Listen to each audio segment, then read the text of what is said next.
So, ayun guys. Good. Ay, hindi. Magandang tanghali. So, ayun. Dadala tayo ng pagkain kay Bunso at kay Papa kasi hindi nakadala si Bunso ng pagkain kanina kasi late nang nagising. Kaya eto, maghahatid ako guys ng pagkain sa kanya.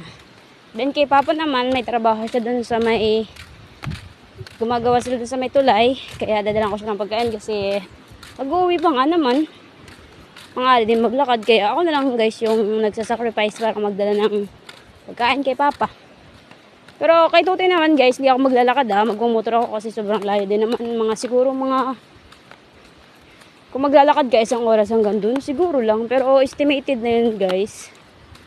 Then ito guys, sa ilog na tayo, malapit na tayo papunta dun kila Dadudes. Yan guys, yung ilog sa amin. Yan.